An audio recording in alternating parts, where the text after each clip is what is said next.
Here she is, Miss America, Abbie Stockard 2025. Welcome to RSBN and the voice of reason. Tell us about your recent visit to the White House and to visit leaders in Congress in our nation's capital. Absolutely. Also, the song was perfect. I love that you know that.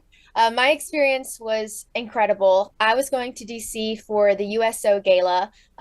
That's one of Miss America's national partnerships. And so I was headed to DC, and my local congressman is Gary Palmer.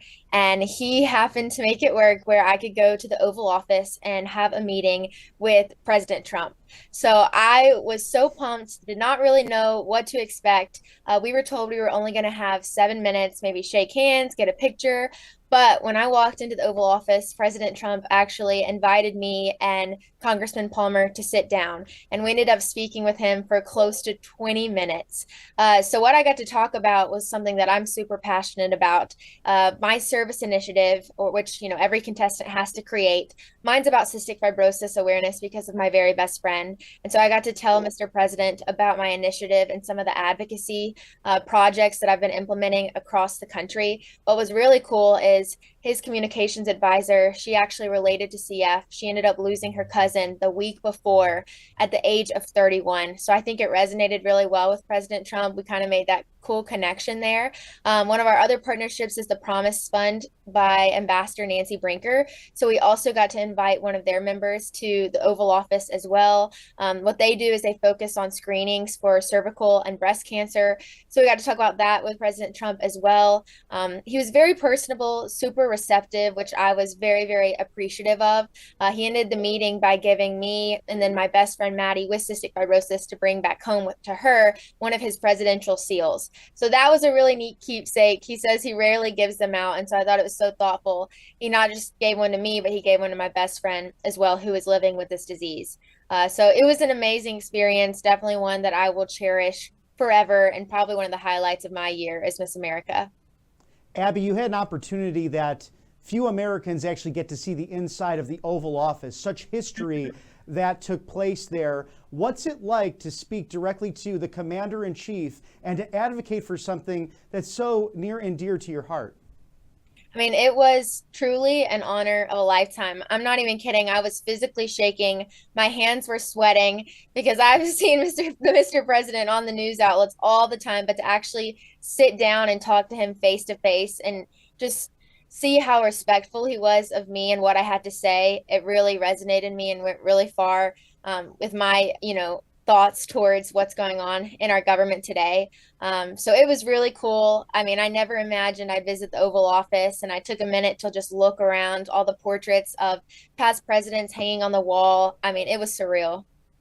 And tell us more about Miss America and beauty pageants in general in this great land of ours, because it's not only about the physical appearance of beauty, but also the thought of this legacy, this great nation, nearly 250 years young, and again, that advocacy piece.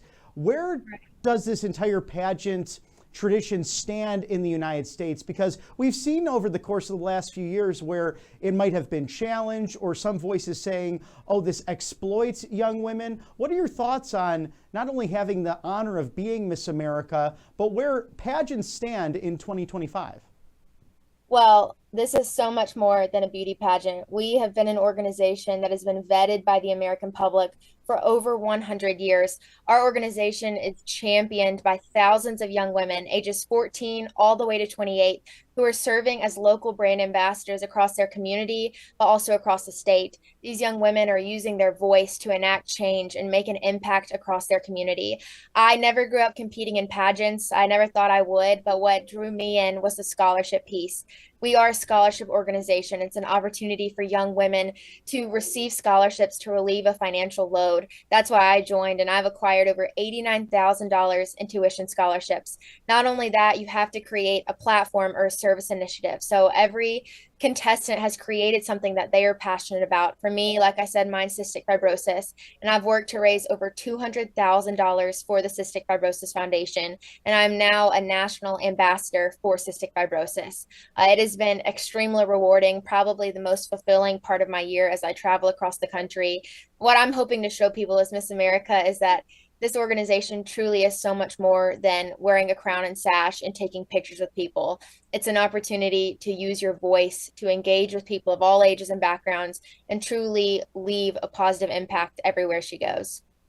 Now, the voice of reason is so loving and endorses that public service component that you're talking about. We believe that no life, no career can truly be fully fulfilled without the public service side of things. How will this then go into the rest of your career, as really you're just getting started? Right. So I'm actually a current student at Auburn still. I am halfway through their College of Nursing program. So when I won Miss America, I had already done 1 year. And then this fall, I'm fortunate enough that they're going to hold my spot in the cohort. So in September, I'll be going back to nursing school. I have 1 more year till I graduate with my Bachelor of Science in Nursing.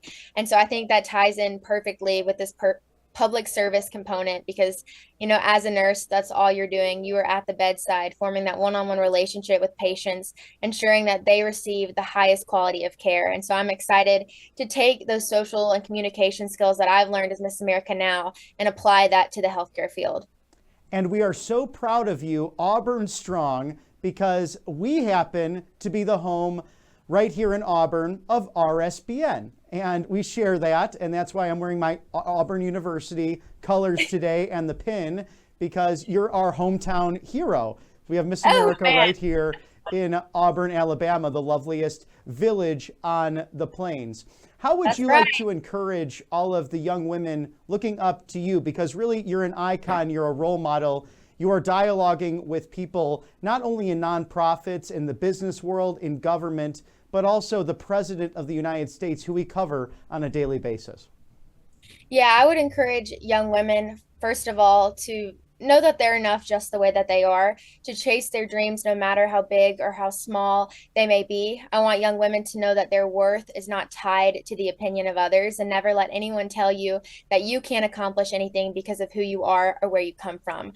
I truly believe that there is no limit to what you can achieve when you believe in yourself. And so I would encourage women, whatever dream that they're pursuing, to always be authentically themselves. If anything, that's what I've learned. I never imagined I'd be crowned Miss America because I didn't think I fit the mold. But I went into that week being authentically Abbie, and it carried me this far. So no matter what they're doing, stay true to who they are and never let anyone take that away.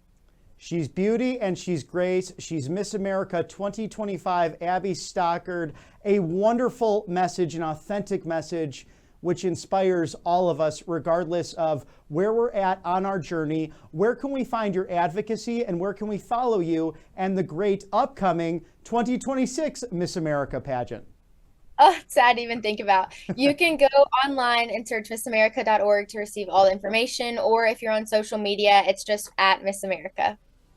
God bless you, Abbie. We look forward to having you on Miss America 2025 once again on The Voice of Reason. Thank you for joining us today, and we'll see you very soon.